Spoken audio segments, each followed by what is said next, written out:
तो दोस्तों स्वागत है आपका गुप्ता कोचिंग क्लासेस स्टेशन गली खेतासराय।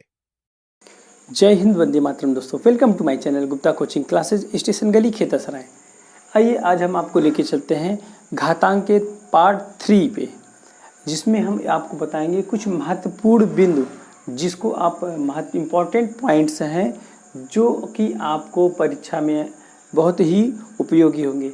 कोई भी प्रॉब्लम को सॉल्व करने के लिए आपको रूल्स जानना ज़रूरी है। अगर आपको रूल्स नहीं पता है तो आप सवाल को नहीं लगा सकते। तो रूल्स क्या कह रहा है कि अगर कोई प्रॉब्लम ऐसा दिया हुआ है कि -1 की पावर n है, -1 की पावर n है, अगर एक की घात चाहे जितनी भी हो, जैसे मैं बता रहा हूँ आपको कि 1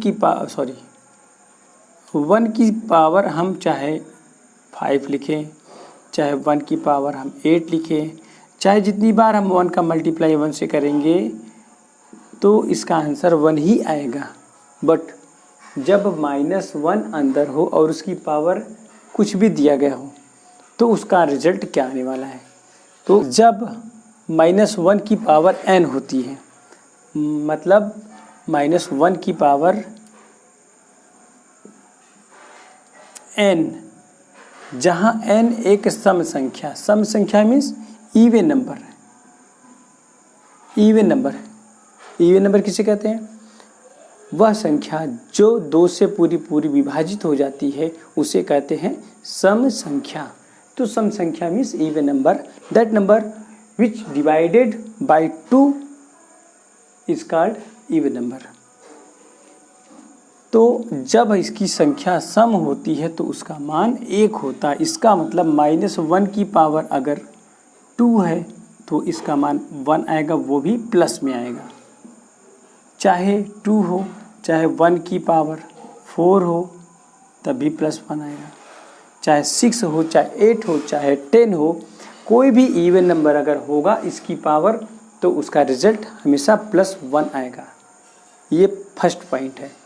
सेकेंड पॉइंट है, अगर किसी -1 की पावर जो है क्या हो, विषम हो। विषम कहते हैं किसे? जो कि 2 से पूरी विभाजित ना हो, यानी ऑड नंबर जिसे कहते हैं। तो ऑड नंबर क्या होता है? जो 2 से पूरी नहीं विभाजित होती है उसे ऑड नंबर कहते हैं। तो इस कंडीशन में जब किसी ऋण संख्या की घात विषम होती है तो उसका मान सदैव ऋणात्मक आता है, यानी निगेटिव में आता है, -1 में आता है। तो यहाँ पर हम देखेंगे कि इसकी पावर अगर हम चेंज करते हैं तो इसका साइन भी चेंज हो जाएगा। जैसे इसकी पावर को हम अब रखते हैं ऑड मीन्स 3 रख दें, 7 रख दें।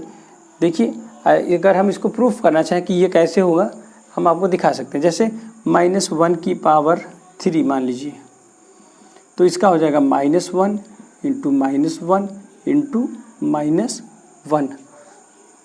किसी संख्या की पावर जितनी होती है उसका उतनी बार मल्टीप्लाई होता है। अब हम देखेंगे कि -1 का गुणा -1 में साइन का मल्टीप्लिकेशन जब हम देखे होंगे, गुणा में साइन का नियम क्या होता है कि जब हम प्लस में प्लस का गुणा करते हैं तो उसका रिजल्ट प्लस आता है।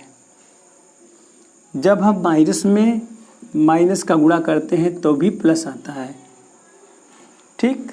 और जब हम प्लस में गुणा करते हैं माइनस से तो रिजल्ट हमारा माइनस आता है, और जब हम माइनस में गुणा करते हैं प्लस से तो हमारा रिजल्ट माइनस आता है। यानी जब साइन सेम होती है तो उसका मल्टीप्लिकेशन प्लस आता है, जब साइन सेम होती है तो उसका मल्टीप्लिकेशन प्लस आता है, जब साइन डिफरेंट होती है तो उसका मल्टीप्लिकेशन माइनस आता है।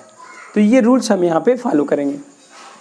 फर्स्ट टाइम्स जब हम माइनस का माइनस में मल्टीप्लाई करेंगे तो आएगा +1 1 जा 1 आएगा, और फिर मल्टीप्लाई बाय -1। अब देखिए, अब हमारा प्लस का माइनस में मल्टीप्लाई होगा, तो जब +1 से -1 मल्टीप्लाई होगा तो इसका मान हो जाएगा -1 का पढ़ा 1 में पढ़ेंगे तो 1 1 जा 1, तो यही हमारा रिजल्ट आ गया -1, ठीक। तो ये हमारा सेकेंड पॉइंट रहा कि फर्स्ट पॉइंट क्या था कि किसी निगेटिव नंबर की पावर अगर सम होती है तो उसका मान धनात्मक होता है, +1 होता है।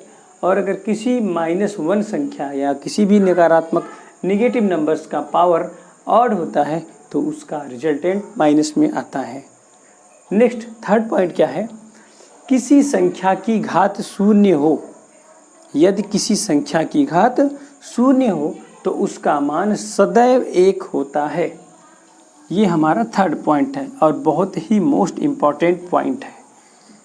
अक्सर बच्चे गलत कर देते हैं इस चीज़ को। इस चीज़ को आप, ये काफ़ी इम्पॉर्टेंट चीज़, यूपी टेट से लेकर सी टेट में भी आया हुआ सवाल है, जो कि कुछ लोगों ने इसको गलत कर दिया। इसमें देखिए, इसको हमें याद करना है, किसी संख्या की घात अगर शून्य होती है तो उसका मान सदैव 1 आता है। तो ऐसे देखिए, अगर हम इसे प्रूफ करना चाहें, जैसे 10 की पावर 5 डिवाइडेड बाई 10 की पावर 5। अगर हम पिछली कल की वीडियोज़ में देखेंगे तो उसमें मैंने बताया था कि आपको घातांकों का भाग कैसे करते हैं। तो घातांकों के भाग में जब आधार समान होता है तो घातों को घटा दिया जाता है। तो यहाँ पे हो जाएगा 10 की पावर 5 माइनस 5 इक्वल टू हो जाएगा 10 की पावर 0। अगर हम देखेंगे ये तो आ गया 10 की पावर 0। अब इसका मान क्या होगा, कैसे आएगा, हम ये जानते हैं किसी संख्या में उसी संख्या से भाग देने पर उसका मान 1 होगा। चाहे कोई भी संख्या हो लीजिए आप, 1 से लेकर के अब अनंत तक कोई भी संख्या लेंगे, अगर उस संख्या में उसी संख्या से भाग देते हैं तो उसका मान सदैव 1 आता है। तो इस प्रकार से यहाँ पर इसका मान ये आया और यहाँ पर इसका मान 1 आया, तो इसका मान हम लिख सकते हैं कि 1 होगा। किसी संख्या की घात शून्य होती है तो उसका मान सदैव 1 होता है। तो इस प्रकार ये तीसरा पॉइंट भी इसका कॉन्सेप्ट क्लियर हो गया आपको। तो पहला पॉइंट, दूसरा पॉइंट और तीसरा पॉइंट, ये तीनों पॉइंट अगर आप इसको याद रखते हैं तो इस तरह के कोई भी सवाल आएंगे तो उसको आप गलत नहीं करेंगे। तो अगर हमारा वीडियो आपको अच्छा लगा हो तो आप हमारे वीडियो को लाइक कीजिए, चैनल को सब्सक्राइब कीजिए, अधिक से अधिक शेयर कीजिए। थैंक यू दोस्तों। ऐसे ही महत्वपूर्ण वीडियो को देखने के लिए कृपया मेरे चैनल स्टडी 92 खेतासराय या गुप्ता कोचिंग क्लासेस स्टेशन गली खेतासराय को सब्सक्राइब करें।